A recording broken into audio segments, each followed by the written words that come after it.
ಸಿ.ಜೆ. ರಾಯ್ ಅವರ ಆತ್ಮಹತ್ಯೆ ಅದಾದ ನಂತರದಲ್ಲಿ ಇವತ್ತು ಅವರ ಅಂತ್ಯಕ್ರಿಯೆ ನಡೆಯುವಂಥ ಸಂದರ್ಭ, ಚರ್ಚ್ಗೆ ತೆಗೆದುಕೊಂಡು ಹೋಗಿ ಅಲ್ಲಿ ಪ್ರೇಯರ್ ಅನ್ನ ಮಾಡಲಾಗುತ್ತೆ. ಆಮೇಲೆ ಇದೇ ವಿಚಾರ ಕೆಲ ಉದ್ಯಮಿಗಳನ್ನ ಕಾಡ್ತಾ ಇದೆ. ಉದ್ಯಮಿ ಮೋಹನ್ ದಾಸ್ ಪೈ ಕೂಡ ಅದನ್ನೇ ಆಗ್ರಹಿಸ್ತಾ ಇದ್ದಾರೆ. ಉದ್ಯಮಿಗಳನ್ನ ಈ ಐಟಿ ಇಂದ ಕಾಪಾಡಿ ಅಂತ. ತೆರಿಗೆ ಭಯೋತ್ಪಾದನೆಯಿಂದಾಗಿ ಹಲವರನ್ನ ಕಳ್ಕೊಂಡಿದ್ದೀವಿ ನಾವು. ಸಿದ್ಧಾರ್ಥ್ ಅವರನ್ನ ಕಳ್ಕೊಂಡಿದ್ದೀವಿ. ಈಗ ಸಿ.ಜೆ. ರಾಯ್ ಅವರು ಇದೇ ವಿಚಾರವನ್ನು ಅವರು ಪ್ರಸ್ತಾಪ ಮಾಡಿದ್ದಾರೆ ಮೋಹನ್ ದಾಸ್ ಪೈ ಅವರು. ನೋಡಿ, ಮೋಹನ್ ದಾಸ್ ಪೈ ಇಂಥ ವಿಚಾರಗಳು ಬಂದಂಥ ಸಂದರ್ಭದಲ್ಲಿ ಕೆಲವೊಂದು ಅವರು ಮುಲಾಜಿಲ್ಲದೆ ಅವರು ಅದನ್ನು ಎಕ್ಸ್ಪ್ರೆಸ್ ಮಾಡ್ತಾರೆ.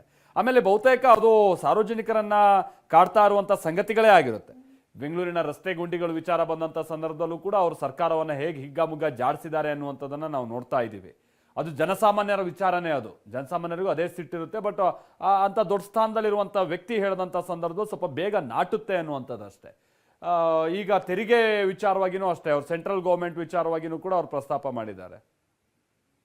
ಏನು ಅಂತ ಅಂದರೆ, ನೀವು ಈ IT ಅಧಿಕಾರಿಗಳಿಂದ ನಮ್ಮನ್ನು ಕಾಪಾಡಿ ಉದ್ಯಮಿಗಳನ್ನು ಅನ್ನುವಂಥ ರೀತಿಯಾಗಿ ಭಾಳ ಟಾರ್ಚರ್ ಆಗ್ತಾ ಇದೆ ಅನ್ನುವಂಥ ರೀತಿಯಾಗಿ ಬಹುಶಃ ಅವ್ರ ಉದ್ದೇಶ ಆಗಿದೆ ಅಂತ ಕಾಣಿಸುತ್ತೆ.